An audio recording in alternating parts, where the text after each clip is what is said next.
When you're a cinephile, you get used to disappointment. After all, Hollywood can't deliver the goods all the time. Sure, Infinity War was pretty great, but we've still got Justice League to deal with. Hunger Games might have torn it up at the box office, but Divergent couldn't quite make it to the finish line. Jurassic Park defined blockbuster cinema for a generation. Its sequel, The Lost World, Jurassic Park, not so much. That's how it's been forever, and yet it still stings when a film fails to meet our expectations. Especially when that means bungling a scene that we've waited years, sometimes decades, to see unfold on the big screen. Here's a not-so-fond look back at movie moments that Hollywood failed to deliver.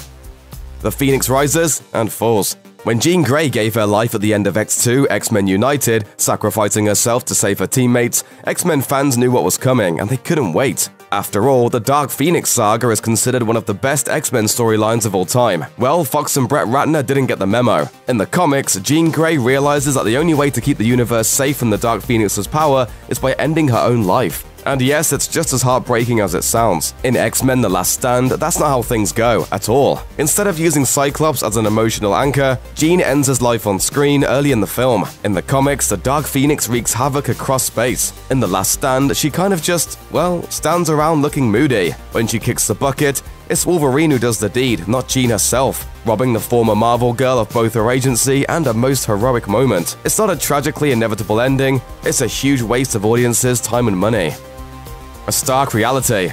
Iron Man, aka Tony Stark, makes up for a lack of memorable minor baddies by butting heads with one utterly evil arch-nemesis. His name is the Mandarin, and he's bad news. With a bunch of magic rings that grant him special abilities, he's a real thorn in Stark's side, in the comics at least. While the Mandarin was originally slated to appear in Iron Man numero uno, he was written out of the movie shortly before filming in order to streamline the plot. That's why all showheads' biggest fans were excited when Iron Man 3 rolled around and it looked like Tony Stark's #1 bad guy was going to make his long-awaited debut. Surprise! That's not what happened at all. Instead, Stark learns that Ben Kingsley's Mandarin is just an actor playing a part. Don't hurt the face, I'm an actor. Fans weren't pleased. In fact, the backlash was so intense that Marvel apologized by releasing a short film that reveals the real Mandarin is still out there. That guy, though, he still hasn't showed up on screen. A Shire left unscoured. Here's a fun bit of literary trivia. The Lord of the Rings saga doesn't end with Sauron's defeat. In The Return of the King's penultimate chapter, The Scouring of the Shire, Frodo, Sam, Merry, and Pippin return home to bands of ne'er-do-wells roaming the streets and machines, belching black smoke into the sky. After realizing this was the handiwork of disgraced wizard Saruman, Frodo and his friends have no choice but to fight back. And it is badass. Unfortunately, Peter Jackson's big screen adaptation ignores the Scouring of the Shire's action-packed ending. Instead, it relegates the whole event to a brief vision that Frodo sees when he looks into the Mirror of Galadriel. Okay, let's be real, the Scouring of the Shire isn't exactly a crowd-pleaser, but it's an important part of the story. Without it, the Return of the King ends on a tiresome string of happy endings. Oh well, at least Saruman got his just desserts in the deleted scenes.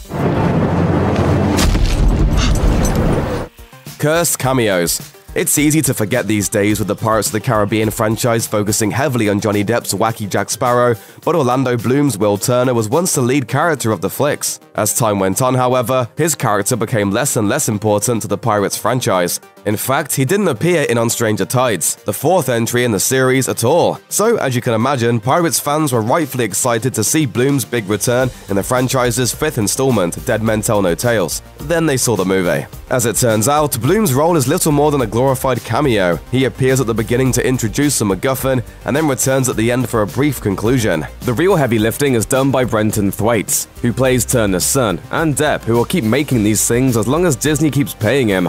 It was a major disappointment. Still, Bloom fared better than Knightley. While she's got a cameo in the film as well, she doesn't get a single line of dialogue.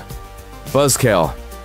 Taken together, the two Kill Bill movies run for 247 minutes. You know how long it takes a bride to actually end Bill's life? 24 seconds. That's it. It takes more than 11 times that for the bride to whack Vernita Green, the first victim on her revenge tour. Daryl Hannah's L lasts for over 5 minutes before the bride plucks her other eye out. The fight against O-Ren Ishii's Yakuza enforcers at the House of Blue Leaves goes on for nearly 7 minutes, and it takes just under 5 to put O-Ren down for good. Basically, Kill Bill's entire hook is its kinetic, hyper-stylized, and lengthy action scenes, and yet when it comes to the most important one-on-one battle in the story, the one that both films are named after, it's over in the blink of an eye. As far as the flick's characters and themes go, it's a fine ending that demonstrates the bride's conflicted relationship with Bill. Viewers who wanted the movie to end with a fight worthy of the series, however, couldn't help but want a little more. Later, Vader. Ask any Star Wars fanatic and they'll set the scene for you. Anakin, burned alive, lies on the operating table. He's betrayed the Jedi Order and driven away both his lover and his closest friend. He has nothing left. Slowly, the operation proceeds, and young Skywalker is transformed into the devious Darth Vader. Broken both physically and mentally, Vader asks about Padmé's fate. The Emperor tells Vader that she has passed on, and worse, that Vader himself was responsible. Furious, the newly crowned Sith Lord breaks free from his restraints, stumbles forward like a drunk panther, raises his arms to the sky, and screams, "No!" And just like that, all the tension leaks out. This is arguably the most important moment in the prequel trilogy, if not the entire franchise, and for some reason, George Lucas decided to make his tragic villain react like a spoiled child. Not cool! Totally lame! Thanks for watching. Click the looper icon to subscribe to our YouTube channel. Plus, check out all this cool stuff we know you'll love too.